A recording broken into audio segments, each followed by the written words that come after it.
Hey YouTube, this is Sean with an update on Project FOWLR. So I haven't really filmed many updates on this aquarium, but this is one of my first saltwater reefs, and I'll tell you a little bit about it. What it is, it's an Aqueon C that I got for real cheap at PetSmart on Black Friday last November. And I purchased this aquarium not realizing the big difference between a saltwater and a freshwater aquarium. So my intention, which I followed through with, was to make this a saltwater. And as you can see so far, I've had some success with raising some healthy fish.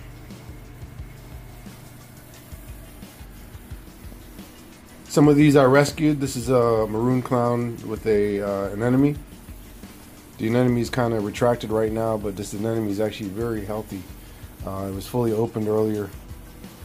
And I've got some rescued yellow tangs in there. A hippo tang that was rescued. And I've got some other fish. Got a Picasso trigger. Her name's Kiki. And I got some other things going on in the aquarium right now. So this is a 125 gallon Aqueon that I got for $325 on Black Friday.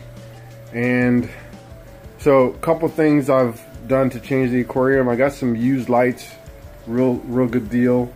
Some nice LEDs, blue and white. They're the Marineland, I think advanced LEDs. And they provide great lighting for this aquarium.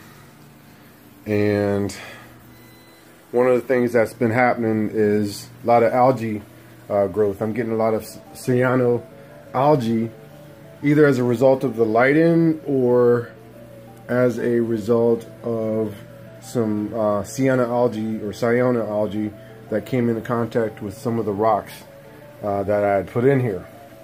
So I'm going to be doing a treatment to that shortly, and I'll most likely document that by live streaming the aquarium while I'm gone.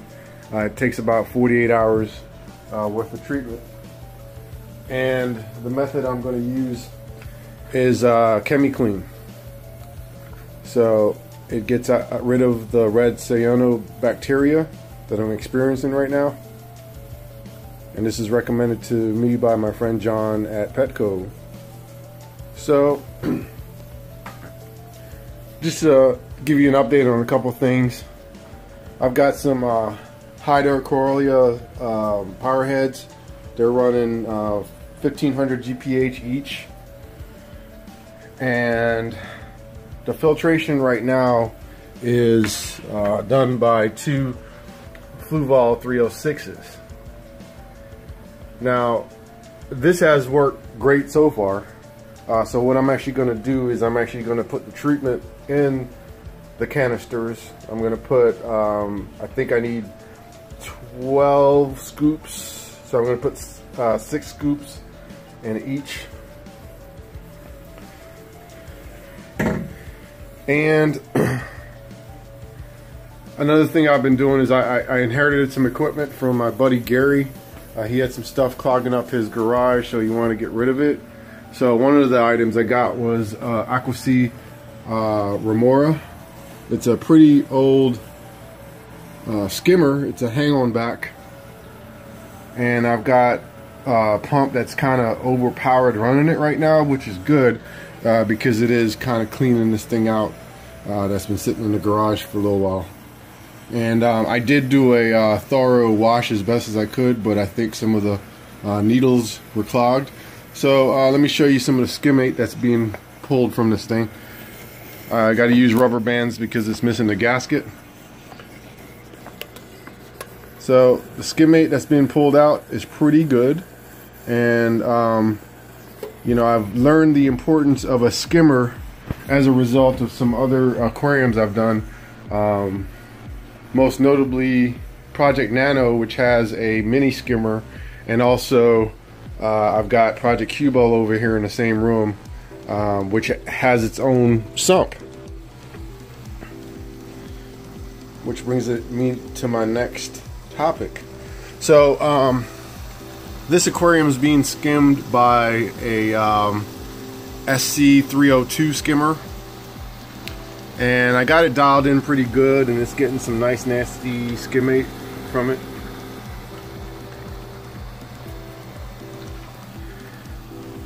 I've got some rocks back there in the refugium, and I've got a return pump, and I've got some algae growing in this sump.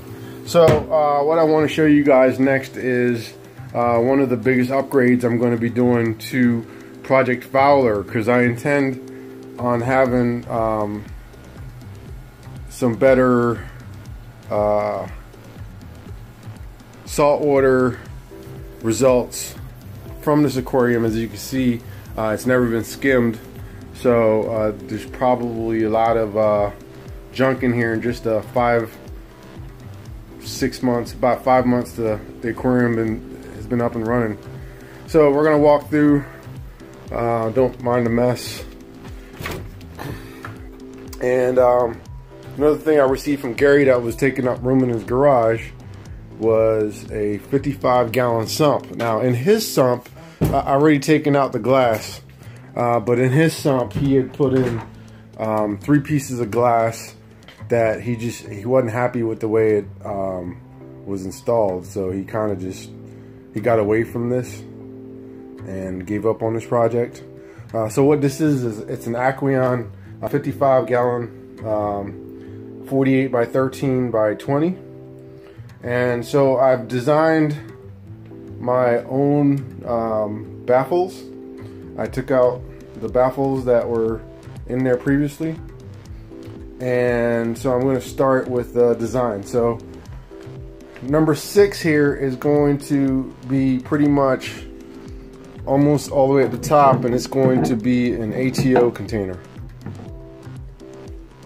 And I'm going to start on this side, and on this side this is going to be the skimmer area, and the skimmer area is going to have a bubble trap right afterwards.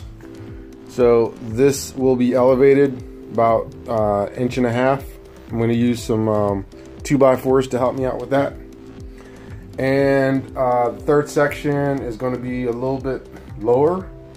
So I think 1 and 2 are 15 inches by the width, which is 11 and 7/8 of an inch. 11 inches and 7/8 of an inch to fit the 12-inch opening with some room for some silicone.